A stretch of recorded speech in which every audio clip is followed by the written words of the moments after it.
Buenas, en el día de hoy estudiaremos la estructura judicial que tiene como propósito ser el garante de la visión constitucional, al mismo tiempo el cumplimiento de su legalidad y el desarrollo de la misma en las futuras leyes.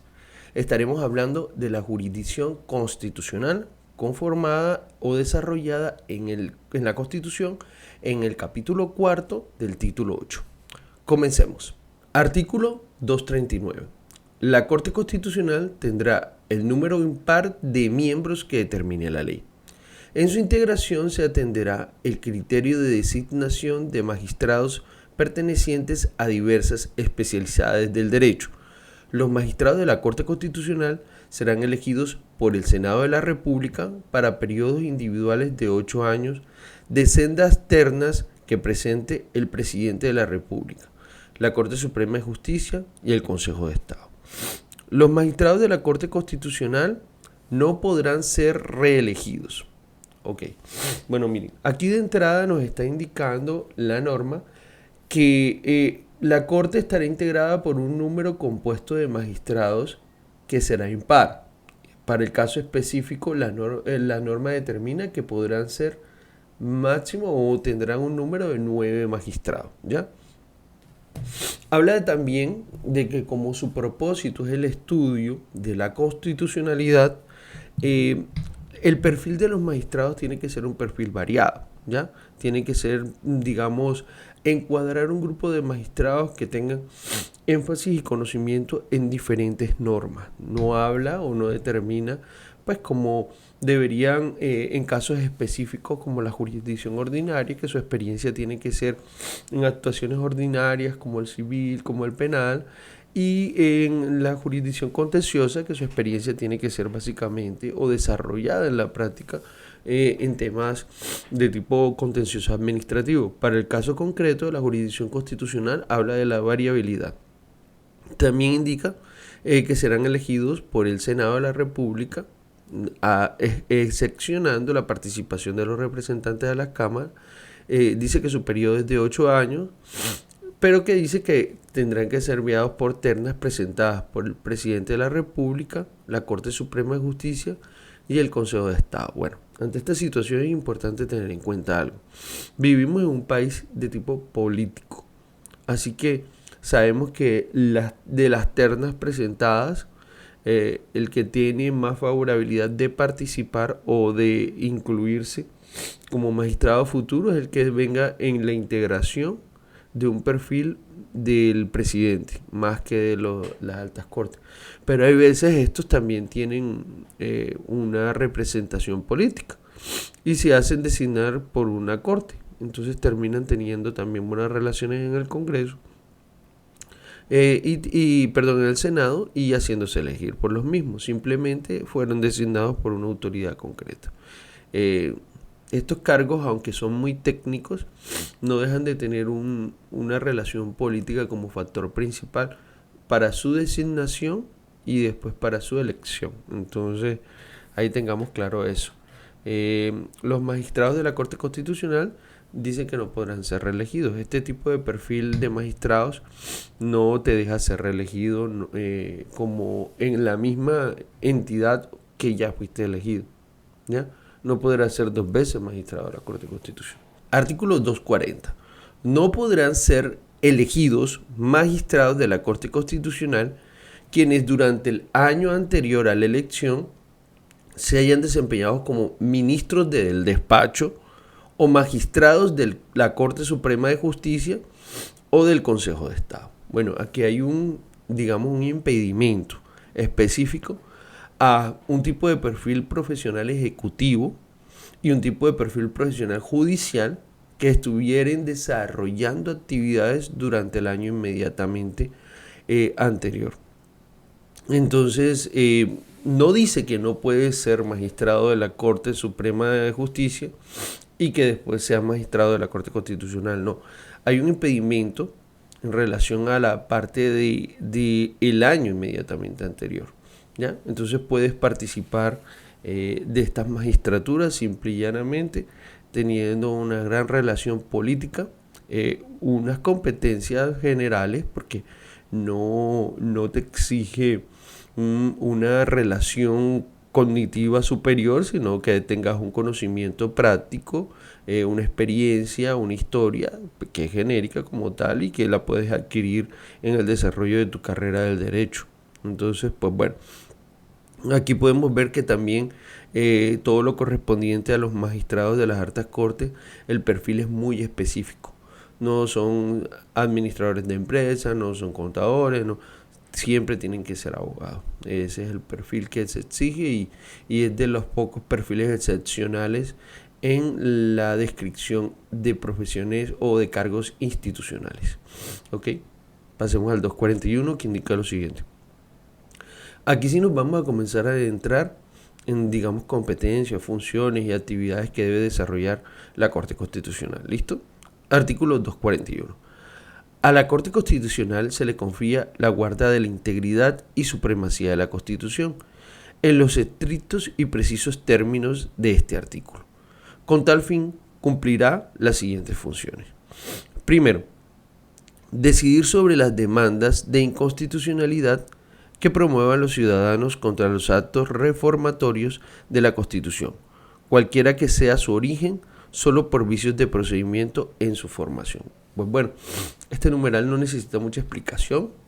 Adentrándonos en la explicación del artículo, se resalta que la Corte Constitucional es el guardián de la integridad de la Constitución. Y cuando hablamos de Constitución, como lo hemos explicado en artículos anteriores, no solo de la Constitución, sino todo lo que conforma la Constitución con el bloque de constitucionalidad. Entonces, sobre esta base, digamos, la visión, como lo he resaltado, de la Constitución tiene que ser protegida por esta máxima autoridad. Y dice que podrá decidir sobre demandas de inconstitucionalidad presentadas por cualquier persona. Ya dice que cualquier ciudadano, o sea, toda persona mayor de 18 años, puede presentar una demanda buscando la protección de constitucionalidad cuando cualquier reforma a la Constitución o modificación, sea en su origen, tenga vicios de forma o de procedimiento. Entonces, este numeral encuadra la posibilidad de defender este derecho. Seguimos entonces con el numeral 2. Decidir con anterioridad al pronunciamiento popular sobre la constitucionalidad de la convocatoria de un referendo o a una asamblea constituyente para reformar la Constitución solo por vicios de procedimiento en su formación. Bueno, seguimos en el estudio de la legalidad de la constitucionalidad o no de modificaciones, referendos o asambleas constituyentes para reformar la Constitución en relación directa a vicios de procedimiento y de forma. Este numeral 2 también habla de vicios de procedimiento, pero en casos específicos de asambleas constituyentes y reformas constitucionales. ¿Ok? Numeral 3. Decidir sobre la constitucionalidad de los referendos sobre leyes de las consultas populares y plebiscitos del orden nacional. Estos últimos solo por vicios de procedimiento y convocatoria y realización. También seguimos en vicios de procedimiento, pero en esta vez vamos a decidir sobre la constitucionalidad de referendos sobre leyes y de las consultas populares y plebiscitos también, que son mecanismos de participación ciudadana. Entonces, siguiendo con el numeral 4, dice, decidir sobre las demandas de inconstitucionalidad que presenten los ciudadanos contra las leyes, tanto por su contenido material como por vicios de procedimiento en su formación. Pues bueno, ya vimos los tres anteriores numerales tienen relación directa a vicios de procedimiento y de forma de reformas constitucionales, modificaciones a la Constitución, mecanismos de participación ciudadana y demás.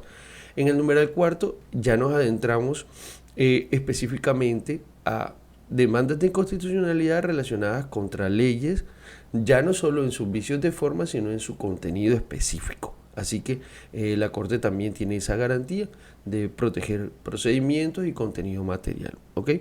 Seguimos con el numeral 5 que dice, decidir sobre las demandas de inconstitucionalidad que presenten los ciudadanos contra los decretos con fuerza de ley dictados por el gobierno con fundamento en los artículos 150, numeral 10 y 341 de la Constitución, por su contenido material o por vicios de procedimiento en su formación. Entonces, en este numeral se busca dar protección de constitucionalidad a los decretos que el presidente realiza en medio de una situación extraordinaria y en una autorización por parte del Congreso para emitir este tipo de decretos que tendrá hasta 6 meses para realizarlo, que se consideran decretos con fuerza de ley. Todo el procedimiento del decreto con fuerza de ley está desarrollado, por lo menos señalado de manera general en la Constitución, en este numeral 10, básicamente el artículo 150, que indica la forma, indica también una participación constante del Congreso en la elaboración de este tipo de leyes, pero que en este numeral se le indica a la Corte que tiene la obligación de estar atentos a que esos decretos con fuerza de ley tengan una protección constitucional y no sean contrarios a la Constitución. En lo referente al artículo 341 que se enuncia en este numeral del 241, se habla específicamente de el estudio de constitucionalidad que tiene que hacerle, o de legalidad y de visión constitucional y protección constitucional que tiene que hacer la Corte sobre la ley del plan de desarrollo. Entonces, aquí vemos ya un señalamiento específico a los decretos con fuerza de ley y a la ley que corresponde al plan de desarrollo como competencia de análisis y de constitucionalidad de la Corte Constitucional. ¿Ok? Seguimos entonces con el numeral 6, dice: decidir sobre las excusas de que trata el artículo 137 de la Constitución. Cuando hablamos del artículo 137 de la Constitución, que habla de las excusas que las personas puedan presentar cuando sean citadas a comisiones permanentes del Congreso, pues bueno, es una competencia casi excepcional, porque no es una situación que constantemente se dé o que la Corte esté participando en eso, pero fue agregada ahí como el deber de decidir sobre estas justificaciones que tienen las personas a la no asistencia a estas comisiones invitadas por la autoridad legislativa del país. ¿Listo? Siguiendo entonces con el numeral 7, dice: decidir definitivamente sobre la constitucionalidad de los decretos legislativos que dicte el gobierno con fundamento en los artículos 212, 213 y 215 de la Constitución. Este numeral 7 tiene relación directa a las competencias que tiene la Corte Constitucional en la defensa de la protección de los decretos con fuerza de ley en los estados de excepción. Es decir, lo correspondiente al 212, 213 y 215 busca darle protección de constitucionalidad a los estados de excepción, como son conmoción interior, guerra exterior y emergencia económica. Entonces, la Corte tiene esa obligación de garantizar que esos decretos estén inmersos en la constitucionalidad y que no afecten la estructura legal de nuestro país. Entonces seguimos con el numeral 8. Decidir definitivamente sobre la constitucionalidad de los proyectos de ley que hayan sido objetados por el gobierno como inconstitucionales y de los proyectos de leyes estatutarias, tanto por su contenido material como por vicios de procedimiento en su información. Bueno, aquí hablamos de cómo el mismo gobierno puede objetar proyectos de ley dado de que pues a lo mejor no cumplan con la visión que quiso desarrollar el gobierno o que no tengan relación directa con un aspecto práctico en la institucionalidad. Entonces el gobierno puede objetar como inconstitucionales estas normas y tiene el deber la Corte de estudiarlas. También de los proyectos de leyes que son estatutarias, que son leyes que tienen un trámite y una configuración y una puesta en práctica especial, tanto por su contenido. Lo que indica es que estas leyes tenemos que estudiar no solo los procedimientos en su formación, sino también su contenido material. Tengamos claro que todas las leyes tienen que ser, tienen que cumplir con el propósito de la estructura legal de nuestro país. Entonces, la Corte tiene un deber de estudio tanto material como procesal, y que es básicamente su principal función. Seguimos con el numeral 9 del artículo 241. Revisar en la forma que determine la ley las decisiones judiciales relacionadas con la acción de tutela de los derechos constitucionales. Pues bueno, aquí básicamente se desarrolla y se deja claro una competencia de revisión de decisiones judiciales relacionadas con la acción de tutela. Esta situación no es que la Corte va a revisar todas las tutelas, porque 9 magistrados no alcanzarían. Se tomarán algunas decisiones específicas en relación a temas concretos y esas serán, digamos, las que se considerarán o se calificarán para su revisión. Bueno, entonces pasando ahora al numeral 10, dice lo siguiente: decidir definitivamente sobre la exequibilidad de los tratados internacionales y las leyes que los aprueben. Con tal fin, el gobierno lo remitirá a la Corte dentro de los 6 días siguientes a la sanción de la ley. Cualquier ciudadano podrá intervenir para defender o impugnar su constitucionalidad.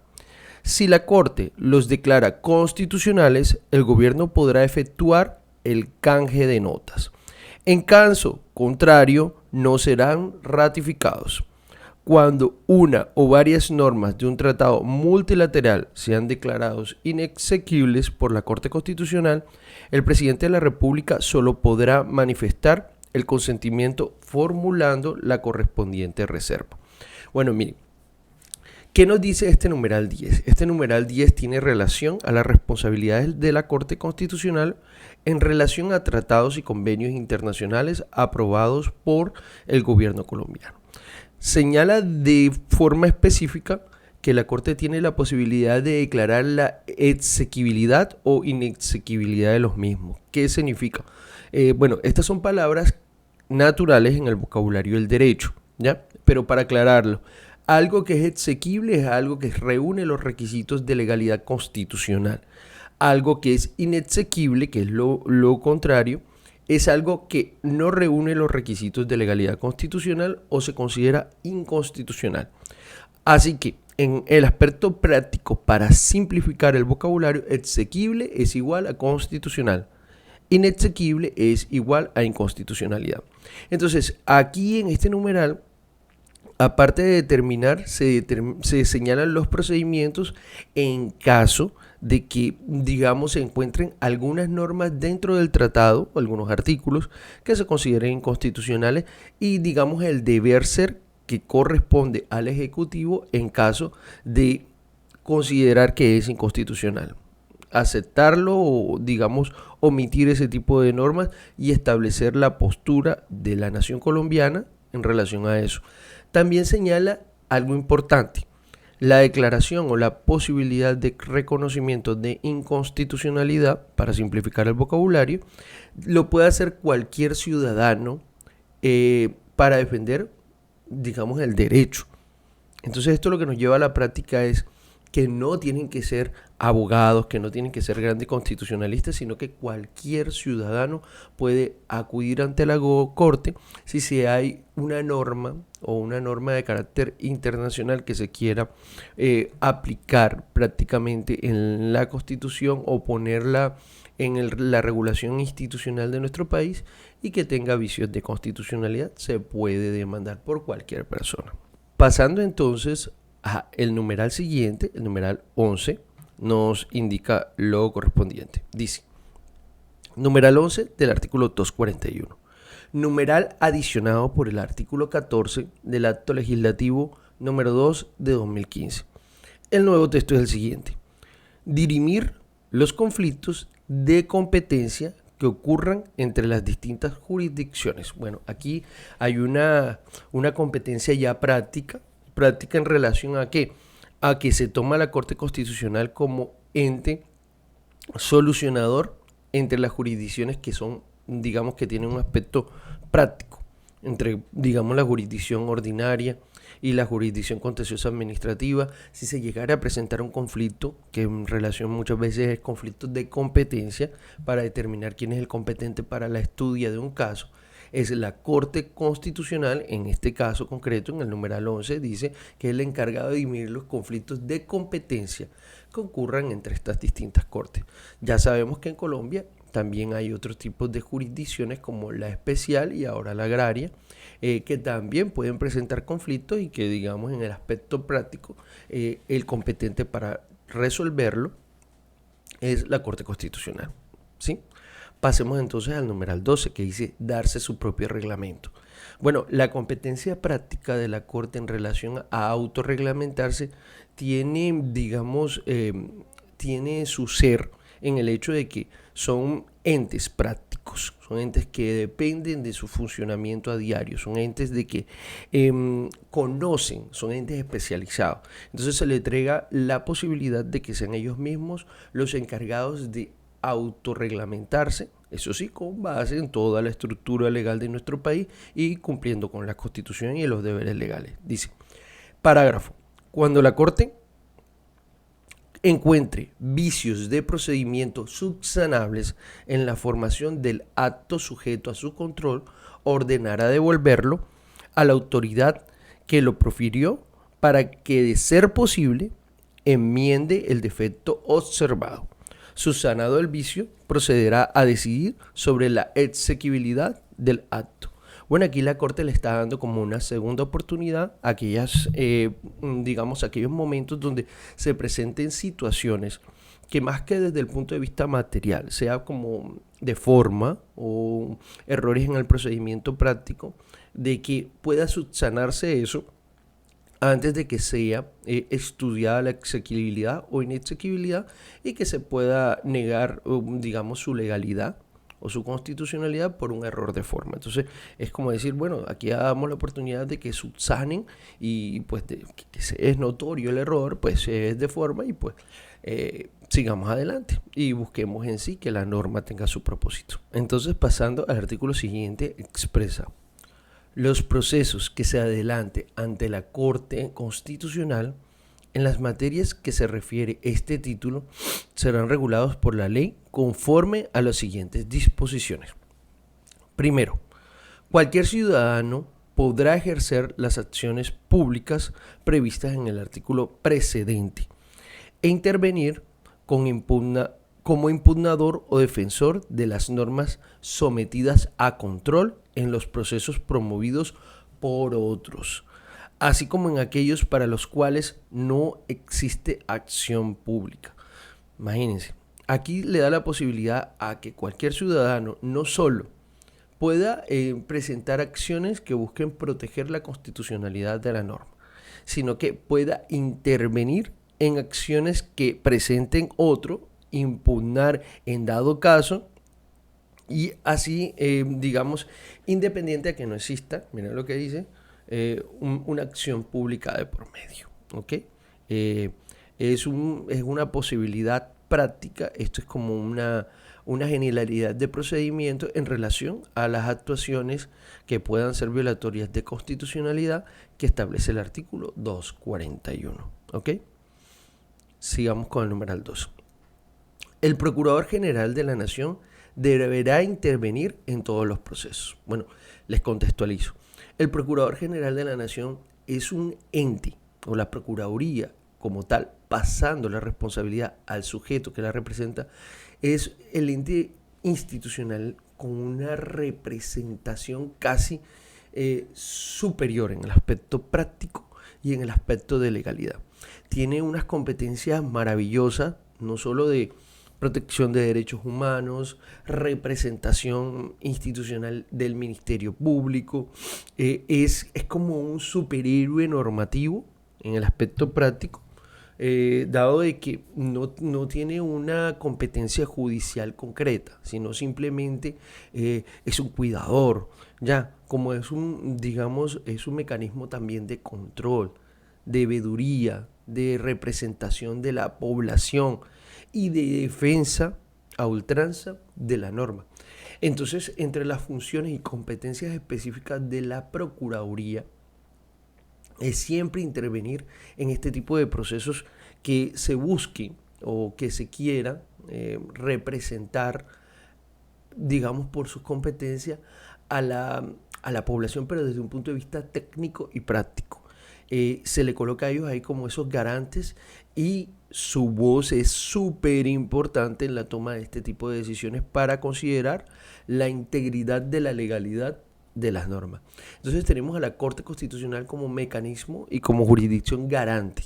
Y al mismo tiempo tenemos a la Procuraduría como aquel sujeto que tiene como trabajo, digamos en este caso concreto, rectificar, verificar, consensuar los efectos de la norma y llevar que esa norma a un punto de que sea justa, concreta, verídica y aparte de todo constitucional. Entonces, por eso se incluye como, aparte en el numeral anterior vimos al poder que tienen los ciudadanos de defender las normas y su constitucionalidad.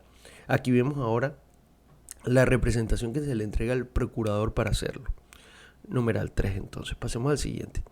Las acciones por vicios de forma caducan en el término de un año contados desde la publicación del respectivo acto.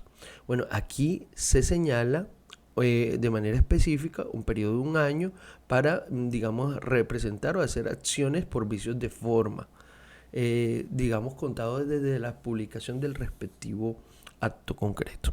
Entonces, ya que en vez de designar a una autoridad o a una persona para, digamos, exponer alguna situación, aquí se da un límite en relación a errores de forma, ¿ya? Un límite temporal y que siempre determina como un año. Numeral 4. De ordinario, la Corte dispondrá del término de 60 días para decidir y el Procurador General de la Nación de 30 para rendir conceptos.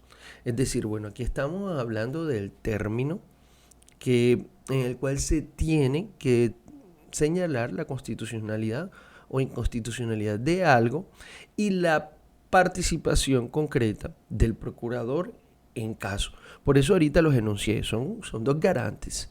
El procurador tiene 30 días porque supongo que los elementos de defensa práctico tienen que ser aportados antes de la toma de decisiones, entonces se le da 60 días a la Corte para decidir y 30 días para que el procurador aporte su punto de vista en relación a la discusión normativa. Numeral 5. En los procesos a que se refiere el numeral 7 del artículo anterior, los términos ordinarios se reducirán en una tercera parte y su incumplimiento es causal de mala conducta que será sancionada por la ley. Bueno, aquí de nuevo encontramos una norma de procedimiento temporal o de procedimiento práctico en relación a establecer términos para la aplicación en concreto, tomando como definición el numeral 7 del artículo 241. ¿Ok? Pasemos entonces al artículo 243 que indica lo siguiente. Los fallos que la Corte dicte en ejercicio del control jurisdiccional hacen tránsito a cosa juzgada constitucional.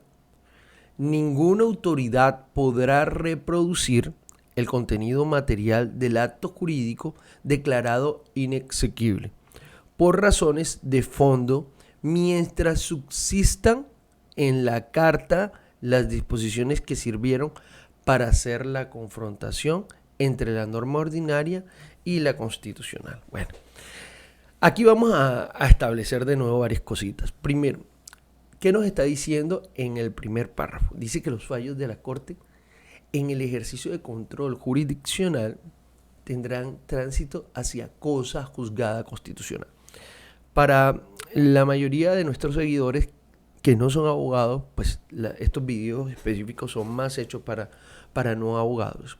La cosa juzgada constitucional es aquella, digamos, aquel reconocimiento institucional y legal del poder constitucional, de la Corte. Es decir, la Corte determina en su aspecto práctico que algo es inconstitucional o que algo es constitucional.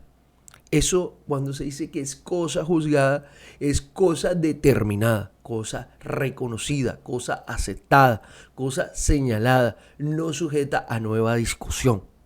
¿Con esto qué nos quiere decir? Lo que diga la Corte es caso cerrado en concreto en toma de decisión y que sobre el mismo no opera una discusión posterior, dada de que ya se hizo el estudio, se hizo un reconocimiento, al mismo tiempo una aceptación de su constitucionalidad o inconstitucionalidad o una negación en el aspecto práctico, y que sobre el mismo no vale ni es procedente una discusión concreta. Entonces, al ser cosa juzgada constitucional, sobre ese caso no se discute. Aparte, entonces, avanzamos después de este párrafo, el párrafo siguiente, cómo se aplica a la práctica el fallo de cosa juzgada constitucional. Dice, ninguna autoridad podrá reproducir el contenido material del acto jurídico declarado inexequible. Es decir, si ya la Corte te dijo que es inconstitucional, esa norma se va a comenzar a diluir en su reconocimiento legal. Sobre eso no hay cómo hacerla o llevarla a la vida jurídica. Ya, es lo que nos lleva a esto. Y dice que es importante valorar las razones de fondo. Este contenido no se podrá reproducir buscando tener una aplicación, porque ya la Corte lo declaró inexequible. Y mientras subsista en la norma las disposiciones o los elementos que fueran declarados inexequibles o inconstitucional, vamos a utilizar esa palabra para practicar más, no tendrá vida jurídica y no tendrá un reconocimiento de norma ordinaria. Entonces, lo que diga la Corte en relación a un caso concreto, así es. Eso no se nos puede olvidar. Es la máxima autoridad, es nuestro papá constitucional. Creó un procedimiento, creó unos elementos para identificar cuando algo es inconstitucional, da la posibilidad que cualquier persona, sin importar sus conocimientos, participe en la constitucionalidad o en el debate jurídico. Da la participación a otro ente superior y fuerte como la Procuraduría para buscar su legalidad, da la participación a los ejecutivos si fueron estos los que presentaron la norma o como se haya dado el trámite en el legislativo para que expliquen y determinen el caso concreto de los motivos que lo llevaron a hacerlo, y por último toma la decisión que lleva a la vida jurídica la norma.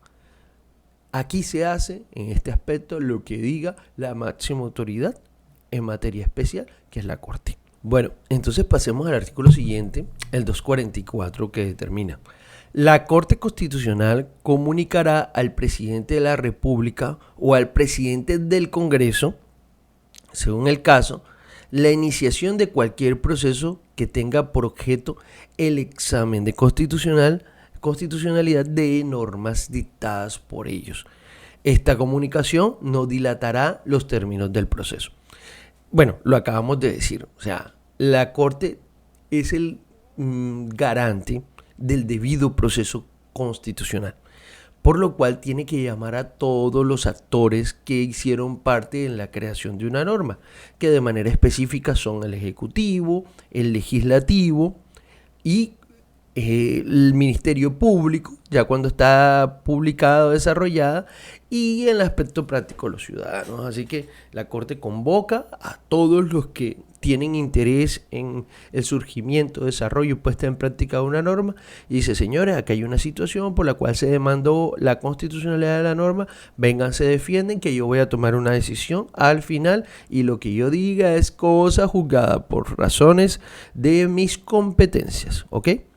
Seguimos entonces con el 245. Dice: el gobierno no podrá conferir empleo a los magistrados de la Corte Constitucional durante el periodo de ejercicio de sus funciones ni dentro del año siguiente a su retiro. Bueno, este artículo es como deducible, ¿no? Pero lo único, digamos, interesante es el reconocimiento de que tampoco va a ser al año siguiente. Mientras tú estés trabajando para la Corte Constitucional, si acaso vas a tener derecho para dormir, ¿da? Porque la responsabilidad institucional de la toma de decisiones de la Corte es superior. Es una cosa que obvio enaltece al profesional que hace parte de la Corte, pero también no vas a dormir, tienes que tener una integración familiar importante porque tus hijos te van a dejar de ver bastante, no solo vas a estar digamos, haciendo parte de la principal corte del país en los temas constitucionales, sino que te van a llenar de expedientes, de discusiones, de opiniones, te van a invitar a conferencias, a debates, te van a contratar en universidades, para que seas docente, te van a enviar a representar, si tienes una capacidad representativa de la corte, en diferentes municipios, departamentos, para que des opiniones desde un punto de vista especial. Y mejor dicho, o sea, van a tener tanto trabajo que aunque está en la norma constitucional, pues no vas a tener tiempo para ejercer otras funciones. Pero aquí sí se señala un impedimento por términos de un año siguiente al retiro de tu magistratura para ejercer cargos. Así que, pues bueno, una vez te terminen como magistrado de la Corte, pues vas a ganar mucho dinero, vas a ganar 45, 46 millones a la fecha de la realización de este video, que es 2024, más los reconocimientos y demás, más las posibilidades de ejercer la docencia, que es una fuente de ingresos adicionales a tu profesión. Y ya con eso creo que puedes ahorrar dinero para que te des un año de vacancia o le devuelves ese año a tus hijos, porque la verdad no te van a ver. O a nietos, porque la experiencia práctica para ser magistrado es alta, entonces no vas a tener tiempo ni para tus nietos y a tu esposa, entonces, o esposo, su defecto. Entonces, pues bueno, ya está claro el término y las posibilidades de reconocimiento económico para un magistrado de la Corte. Aquí dejen sus opiniones en relación a este tema, qué piensan del superpoder, los superpoderes que tiene la Corte, si es correcto que haya una autoridad con tanto poder, qué piensan de las intervenciones del Ministerio Público en cabeza del procurador, cómo ven que el Ejecutivo le toque rendir cuentas a la Corte, o el Legislativo, si ellos también son un poder. Dejen en la caja de comentarios cualquier opinión que crean y interactúen en el estudio de constitucionalidad de la rama judicial, no solo con el de la Corte Constitucional, sino con la jurisdicción ordinaria, con la jurisdicción especial, con la jurisdicción contencioso administrativo y con la nueva jurisdicción agraria, que también es muy llamativo. Entonces, gracias por su atención. Hasta un próximo video.